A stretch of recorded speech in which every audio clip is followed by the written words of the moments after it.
Okay, so here we go. I'm Shock Exchange. I'm here with Torian Mitchell, and this is Trump and the global economy. Trump and the GE for short. And today we'll discuss recent goings on with the actor Michael K. Williams and the comedian Fuquan Johnson. And why is Michael K. Williams, is he entangled by the crackdown on opioid prescriptions?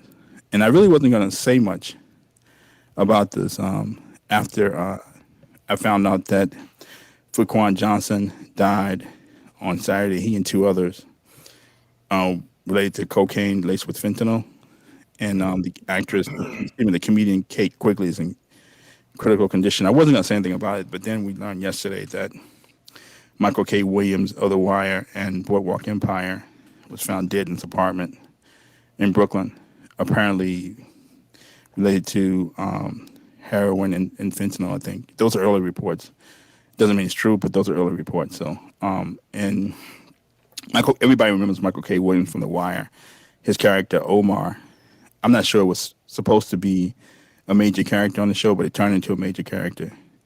I mean, every scene he was in, or every episode he was in, he pretty much stole the episode. And everybody remembers his signature whistle and kids crying out, Omar's coming, Omar's coming. And his integrity, that, he never attacked anybody who wasn't in the game. He only went after people in the game like drug dealers or what have you. And the man got to live by a code, so on and so forth. And The Wire was one of the most critically acclaimed shows in history. I think it was underrated for the first few years. It became more well known in the mainstream towards, I guess, the fourth season and fifth season. Probably got more publicity after it went off than his first few years. And then I was afraid that Michael K. Williams would get typecast. He did such a great job as Omar. He got a chance to do Chalky White on Boardwalk Yeah, Empire. He was a major character on there, and he got a chance to show his yeah, range as a family man, as a businessman, as a tough guy, and as a keeper of the peace in the black community in Atlantic City. So I think everybody's shocked by what happened, and I was looking forward to seeing him do other projects, bigger and better things. But I guess it wasn't meant to be. So I'll let Torian weigh in. yeah. I mean, it was a, I think much like uh, most folks, at least on social media, that's how I found out. Um, and you kind of a little bit of disbelief, simply because I feel like the last 2 years, and maybe because of COVID, kind of being stuck in and on lockdown, things tend to get highlighted more, and maybe have a little bit more impact. But during such a time, one of the things that's top of mind is how precious and short life really is, right? So even when you see folks that you may not have a personal relationship with, kind of succumb to, especially things that you hope are preventable, like drug overdose. It's just heartbreaking, and especially someone I think as relatable as Michael K. Williams. Didn't know him personally, but I did get to see him in Brooklyn once, a little bit from afar. So that's my only Michael K. Williams story. But it was just, yeah, it was just kind of heartbreaking, and then to see it back to back with Fuquan Johnson, um, it boggles the mind, right? So yeah, it was just a sad turn of events. Kind of reminded me of uh, I can't believe I'm blanking on his name now. Actor that OD's really good. I'm gonna Not the Batman guy, was it? No, not Batman. Hoffman, Seymour Hoffman. Hoffman. That's right. You hit the nail on the head. Seymour Hoffman.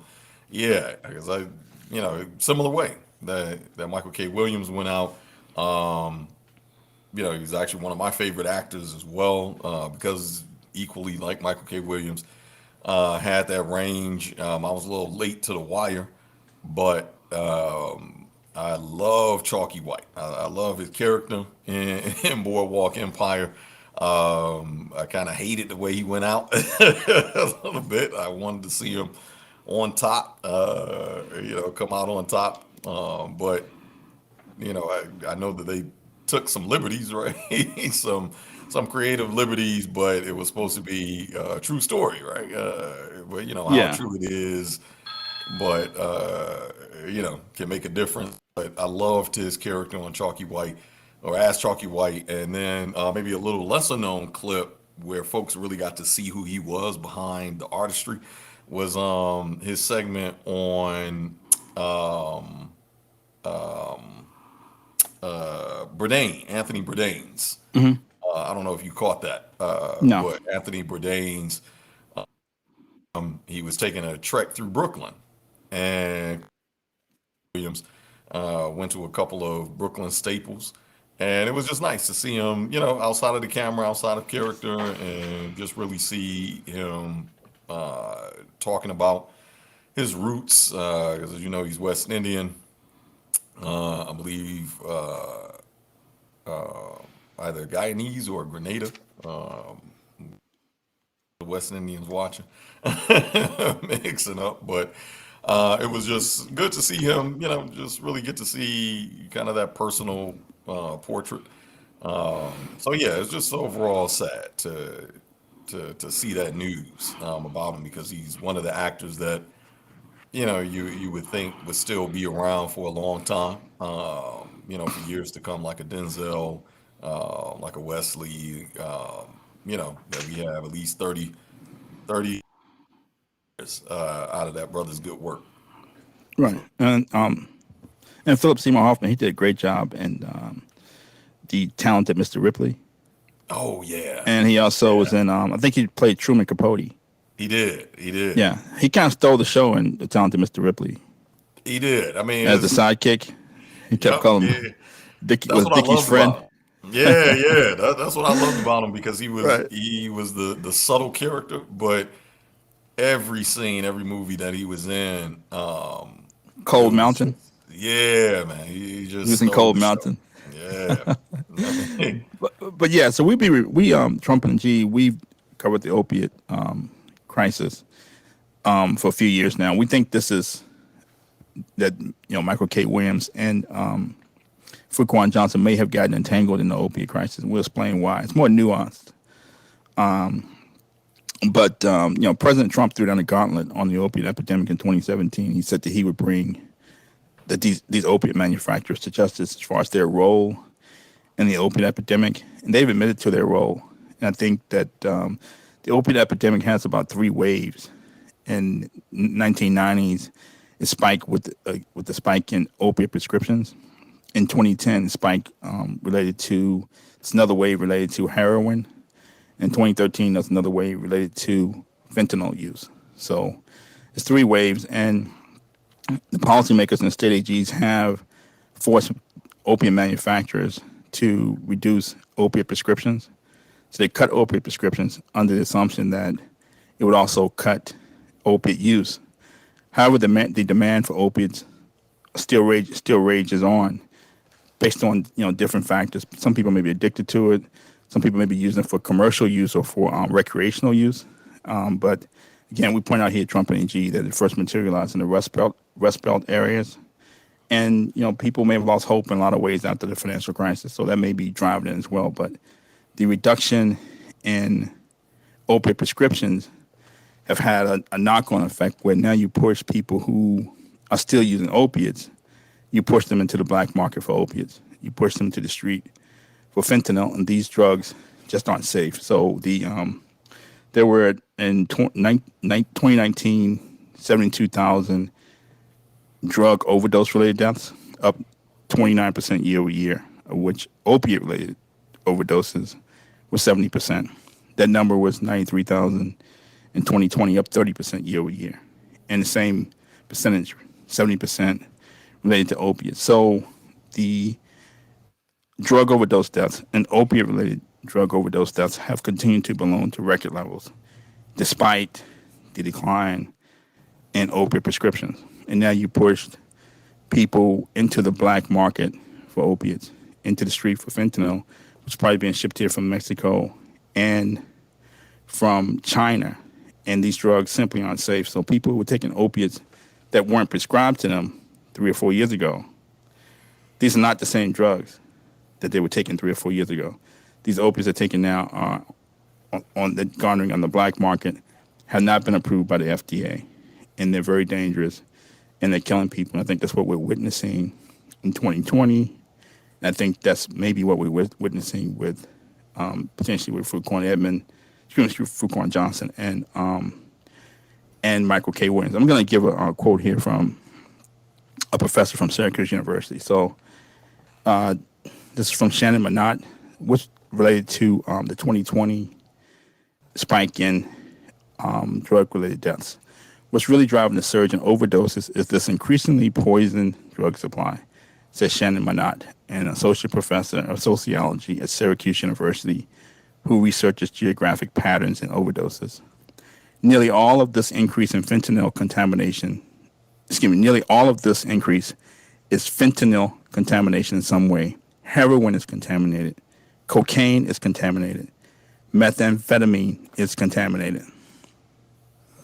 So if people were taking, maybe using it recreationally or maybe addicted to it, stuff they're taking now that's not prescribed to them, it's not the same stuff they were taking 3 or 4 years ago.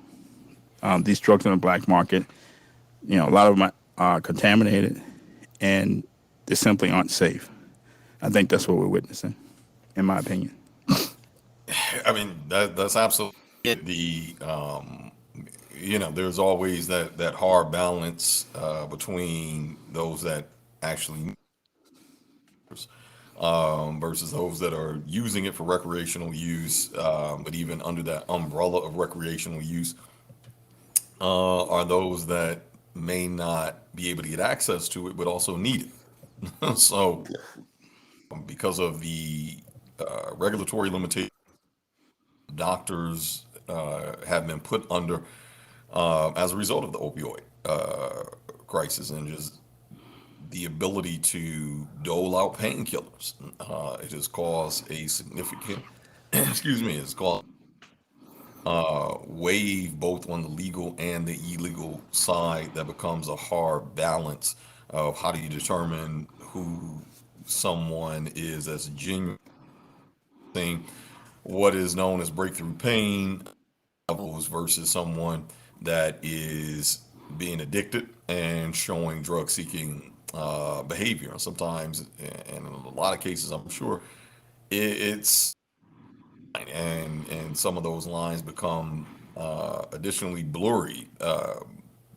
But to that point, one of the things that we have to recognize, because all of this kind of falls under a harm reduction approach.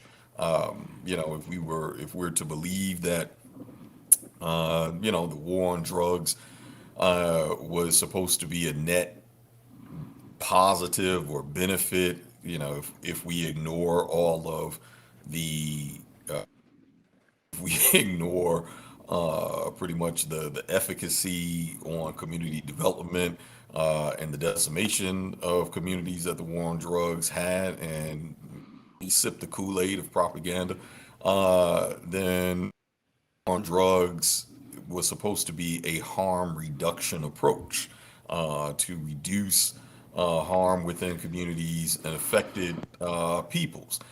This similar approach is being taken with the opioid crisis.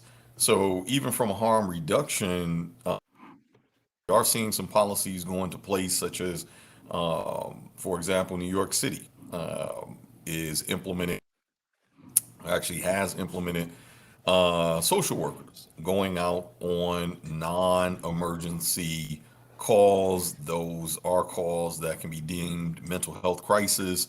Folks that are showing, signs of suicide, at least from the caller's perspective, showing danger to themselves, in the hopes to reduce, murderous out. What it is that the police are not equipped, they are not trained to handle anything that does not require a resolution by a bullet. If you only have a hammer, then every problem is a nail. And this is New York City's attempt to recognize that not every is a nail. So they implemented social workers, and by my own, I believe social workers are some of the most altruistic people that you will find in the industry, because they certainly do not pick social work because of the paycheck. I have yet to ever meet a social worker that was banking, six, let alone seven figures. These are people that, spend literally 6 to 8 years in education, still spend another 2 to 4 getting experience. So they're putting in the type of time that physicians and lawyers are putting in. And, the average pay for a social worker is barely the nation's median. You'll meet a social worker in New York City that's making 40K a year. And that may sound like a lot to most folks, but when you consider New York City has almost the second highest cost of living in the country, behind San Francisco, 40K a year gets you at least 4 to 5 roommates in a one bedroom apartment in the city. So these are not folks that are, frankly, putting in their time, putting in their resources because this was a way to get rich, right? Mhm. Or a Mhm. pathway to get rich. So, in other words, social workers acquire resources in order to support their jobs, in order to support them rolling out programs that will ultimately have a better impact. We have to have resources. And these are the resources that, frankly, the state AGs are holding back by prolonging the impacts. And I might be jumping ahead a little bit, but I'm going to go ahead and dive in head first, if you don't mind. Uh, Dive, dive away. but as we're seeing, thankfully, global settlement has been accepted by 42 states, I believe, with J&J, Cardinal Health, of 26 billion, and then another 4 billion by some of the lower participants, but nearly a $30 billion global settlement has largely been accepted by the large majority of state AGs, with the exception of Connecticut, Tennessee, I believe Oklahoma, Ohio, and I think half of those that were just named already had their own settlements, excuse me, which may speak to the reason why they have not been on board with the global settlement. But as we look to the current, the current dragging out of New York State's AG versus Indo, this is what we're talking about. That not only, even from a harm reduction standpoint, who is this dragging out benefiting? In fact, you are robbing the resources, the social workers that are going out on these 911 calls. That social workers are not equipped with weapons. They're equipped with knowledge. They're equipped with tools and resources. But let's be very clear that these are still potentially dangerous situations. That social workers still face the same dangers in a lot of ways that police face when entering into these situations, not knowing what a individual or people are going to do when they are experiencing a health crisis or a mental health crisis, and having the courage, frankly. And to me, these people are more courageous because they aren't equipped with sidearms. They aren't equipped with batons. They aren't equipped with tasers, and they're going into situations where they could very likely end up being a victim, so they still have to go in and do their jobs. And the fact that we're seeing efficacy at a higher rate with social workers lets you know that this is where the resources need to be put in. Also, combine that with the fact that over the past year, that the number of NYPD officers that have resigned, that are not re-upping their employment contracts, are at a historic high. NYPD claims that that it's harder to find folks that want to be a police officer because of the last year. So, in other words, we have two things happening at the same time. We have social workers that are being put, rightfully so, as frontline workers in non-emergency situations that are better able to deal with folks experiencing mental health crisis, and we also have a decline in police potential police candidates, as well as existing police officers that have quit in significantly high numbers. So, in other words, the front line of protection of those social workers when they are to go out in those situations are declining. So, what does that all mean? The big shebang is that resources. We need resources, Right. and we have a situation where drug makers and manufacturers have admitted guilt. They haven't been stalling. You have them dead to rights. They've admitted the guilt. They've come to the table to settle. They want to move forward. Endo is a company that, when we look at Ohio, Oklahoma, got pats on the back for the way that they handled the situation. They didn't wait for a regulatory order to force them to take Aparna off of the shelves. They've handled themselves accordingly. They've been pretty forthcoming. And yet, what do we see is this constant stalling by the state AG in hopes to do what? You're not getting $1 billion out of Endo. Let's just call it what it is.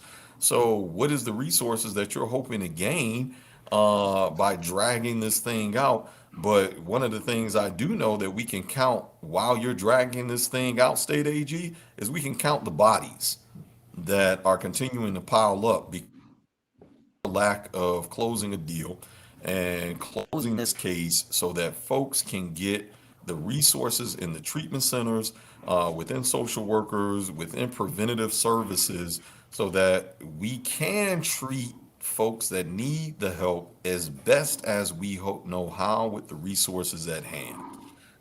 So yeah, I guess that's my little soapbox Okay. about where Okay. this thing is going.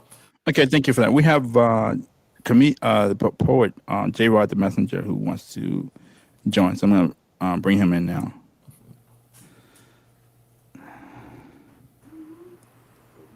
J. Rod. J. Rod. Yo, So you're on. So you're on. So we have you on. Thank you. how's Thank it? you for wearing your mask. Thank you for wearing your mask. But so yeah, J. Rod is a poet out of Hawaii. He asked a question earlier, and which we'll get to in a second. But I want to address a couple of points. Mr. Mitchell brings up a key point. This opiate crisis has been going on opiate litigation has been going on for a few years now.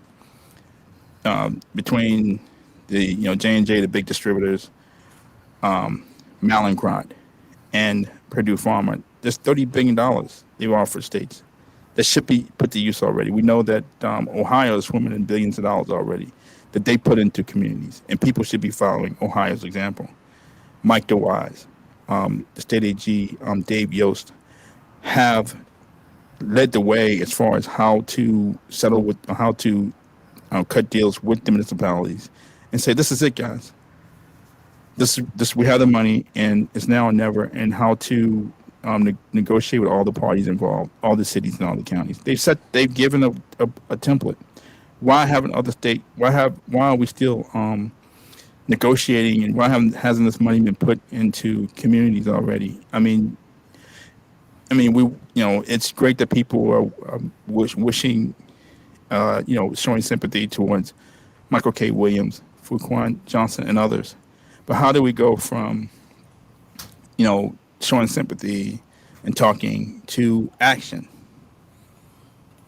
Putting pressure on state AGs to not just talk about it, but be about it. Put this money into communities immediately. Judge Drain, who just oversaw the bankruptcy for Purdue Pharma and the $4.5 billion opiate settlement for Purdue Pharma, said this. He questioned the value of this, the sense of this value destruction litigation that could go on and on with benefit. And the key is to put the money into these communities where the harm has occurred right now.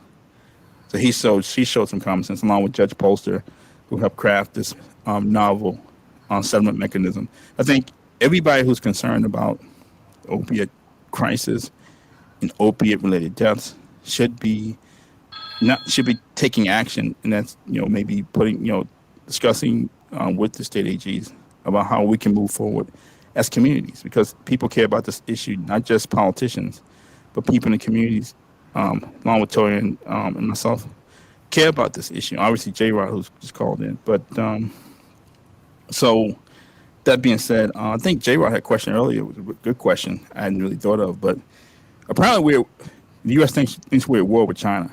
Apparently, the war we're losing after the Wuhan situation, the coronavirus, which apparently emanated from a Wuhan lab that's hurt the global economy. China has just entered the airspace in Taiwan with some airplanes, which is going to draw a reaction from the United States. And then you look at I think the question he asked was how better to destroy a country than to send drugs here contaminated. I hadn't really thought of that.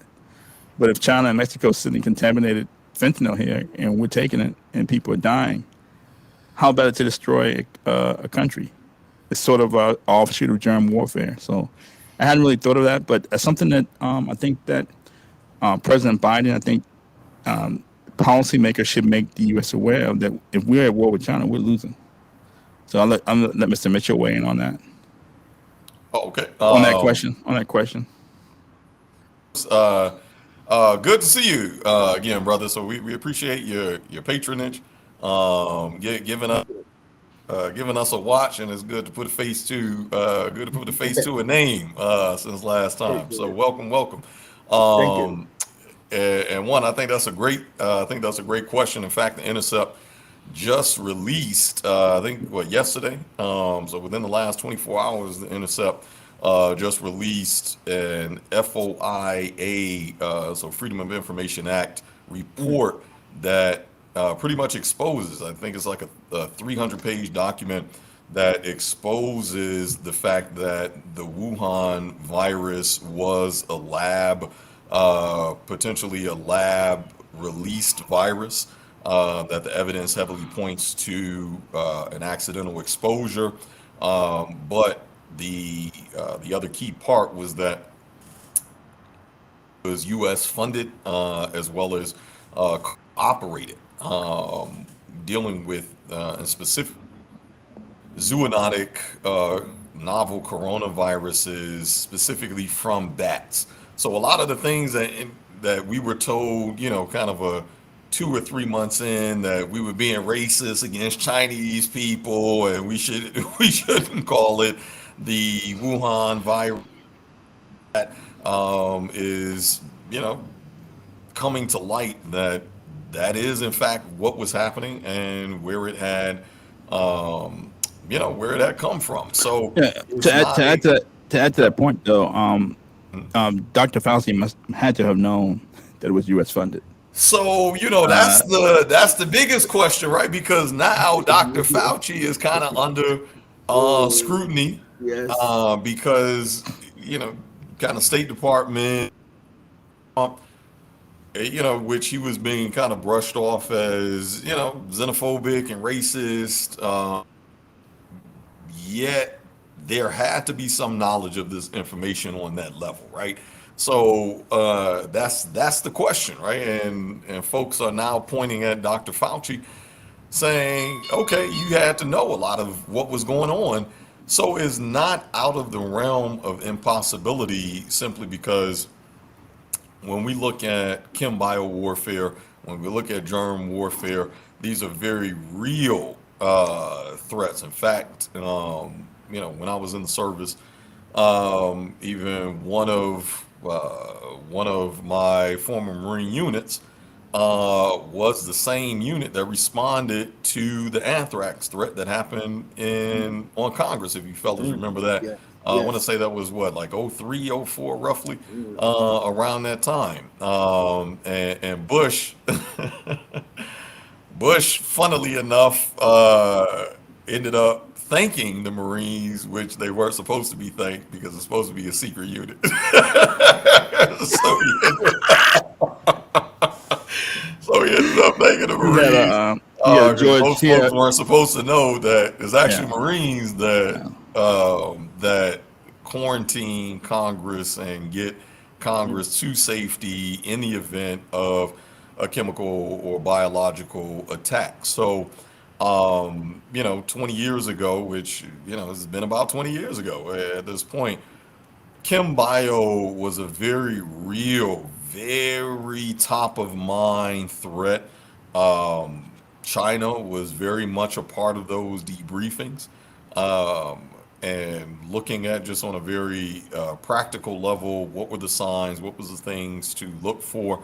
So I'm quite certain that, in those rooms where the higher brass are in, that they were looking at this very scenario. We do right, have those doomsday scenarios. We see those every year, every few years, where we play war games, right? We play war Yeah. games with Japan, play war games with China, play war games with Canada and other allies to see, well, what if, right? What if this happens? What if that happens? What are our capabilities, our capacities to respond? How well equipped are we, etc.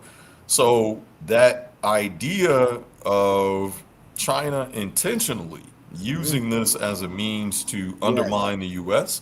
is not a tinfoil hat conspiracy theory. It is a very real and I think credible theory. And looking at the intercepts, expose that's just been released in the last 24 hours, lends very heavily to that theory. So just to let you know, I guess to put, as the kids say, put a what did they say? Put the battery in your in your back. back, in your back. Give you the- Uh-oh. we try to stay hip. I hear, I hear a poem. I smell a poem, brother. Come on. Right, But, right. Yeah. Trying to but put the battery in your pack.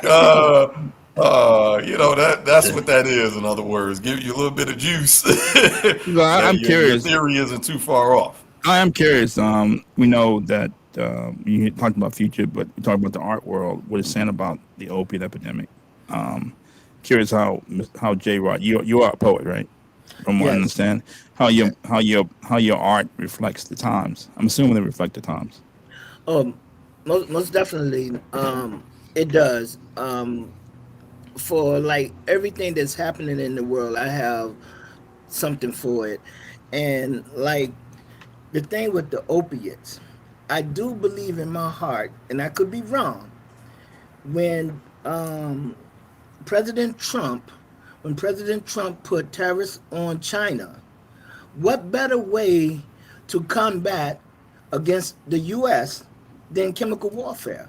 So now they do it even on a smaller basis, on a Right. smaller basis where the health is needed to get better and to alleviate the pain. So to alleviate the pain, what they say, okay, let's get this fentanyl and let's get this opiate. But what's happening is wiping out the American race. It's wiping them out like nothing, and they become addicted to it, and they got to have it. Right. Right. So nine again. We talked about the 93,000 opiate, drug overdose deaths in 2020 exceeded deaths related to the crack epidemic at its height in the late 80s. So let that sink in. Yeah. And if we are at war with China, we're losing. And it just so happens that by cutting the opiate prescriptions, forcing opiate manufacturers to cut prescriptions, we may have opened the door again for these opiates on the black market and for Mexico and China to ship fentanyl here, and that's being used. And these drugs, these opiates, cocaine, meth, fentanyl, they are contaminated. It's not the stuff that people were taking um, 3 or 4 years ago. And I think it's ironic that the government pressured Indo to take, well, Indo voluntarily took Opana off the market. I've seen online where people complain about Opana was effective for them, and that they don't have any drug that has. The government's concerned about the fact that people could crush it and use it. but now they're turning to the black market. So anyway, drug supply hasn't really been effective. All it does is turn people to the black market. People still using opiates, and I guess my message to people now is that just don't use it because you're playing Russian roulette. It's not the Yeah. FDA approved opiates, even though people may be taking opiates that weren't prescribed to them 3 or 4 years ago. If you're still taking opiates not prescribed to you, these are not the same drugs on the market. These are drugs that have been contaminated. They're dangerous. Just don't take it because these are not FDA approved opiates. Excuse me, Mr. Baker. Yeah. I have a question. I don't mean to interrupt. It's when you're dealing with pain. When you're dealing with pain and you want that pain to cease, you don't care what you got to do to make it stop. You don't care. So people taking opiates, they don't care. Only thing they want is that pain to stop. And when Okay. that pain becomes so unbearable, they're gonna do what they got to do. So there's a fight. There is a fight between those who got to take it and between those who trying to stop it. Well, that's a good point because that's a good point you're making because everybody knows the drug manufacturers, the policymakers, everybody knows that these drug manufacturers and doctors were prescribing opiates for chronic pain. First, it was used for people who had surgery. Fentanyl was used for critical care cancer patients when the other opiates weren't strong enough. Okay, but everybody knows that opiates were being prescribed. The proliferation of opiate prescriptions, the spike in opiate prescriptions, were driven by to address chronic pain, what you're describing. And I can't tell you how much pain you're in. Torian may have pain. You may have pain. I can't personally can't tell you if Torian's pain's justified or your pain is justified enough to take opiates. I can't tell you that. And that was a quandary. And so, as the prescription spiked for pain related for chronic pain, now they blame the opiate manufacturers for creating an opiate epidemic. So that's got to be some happy medium between what you just said. People who people take it for surgery. People take it for critically care cancer patients. Again, I told the story. I told my wife took it. My ex-wife took it for when she would have pregnancy. She's delivering my son. She took Percocet. I never heard of Percocet before. So I'm saying people take pain related drugs for surgeries and for again critically care cancer patients. But how much do you use for chronic pain that just won't go away? And that's the quandary here, and it has to be a happy medium between pain versus people who may be abusing. So, but as far as people taking drugs that aren't prescribed to them, these are not the same drugs. You know what I'm saying? These are not the same drugs that were on the market 3 or 4 years ago, because these drugs in the black market are not FDA approved, Right. likely. I think too. Really quickly, I think we would be at a loss to overlook Dr. Carl Hart research. If you aren't familiar with him, brother that lost his son to overdosing. He also admits he's a professor, and he admits to using drugs, actively using, like he's a functional drug user. I believe he uses cocaine, uses heroin, and almost uses himself as to push for the decriminalization of drugs, right? And the kind of the the opioid crisis and the crack epidemic that happened throughout the 80s and the early 90s was that crack was never a legal drug, right? Cocaine was never, or at least when drug laws began to get implemented, cocaine began to get outlawed. But by the time crack came, cocaine was long since outlawed. And the whole, I think the whole premise is really that it's not even enough to decriminalize drugs, right? Because to your very question, some folks, when they're just in pain and they want to resolve, And I have yet. So whether it's sex, whether it's drugs, whether it's just other, even gambling, um, it's a fix for that user, right? Something that's going on in their life, whether it's psychologically, whether it's physically, maybe a combination of both, it becomes a coping mechanism. But the difference with decriminalizing drugs, because the opioids were legal drugs, right? But we're looking at the availability of ill opioid usage. Well, if one kind of took Dr. Carl Hart's approach, which he's been advocating for at this point over 20 years, to decriminalize drugs, Portugal, for example, became the first country to decriminalize all drug usage. So, what does that mean in terms of the folks that can't afford to walk into a doctor's office? They don't have health insurance, or the health insurance uh, doesn't cover that type of prescription, or the doctor feels that they're a drug seeking addict at this point and it's not really for pain. Where does that person go? Where do these people go? By decriminalizing drugs across the board, now you take the resources that go to every alphabet law enforcement, every FBI, ATF, DEA, et cetera, et cetera. It goes into services. So providing safe spaces, we saw them, in the 90s, if you remember methadone clinics. Hmm. Canada still uses methadone clinics. For the layman, it can sound weird or off, like, wow, you're giving a space to, and that was some of the pushback. You're giving a space to drug addicts to safely use drugs. Well, actually, yes, because you have the services, you have nurses, you have an attending on board, that if this person goes into an OD, guess what? They have a safe space where they can get immediate health care met.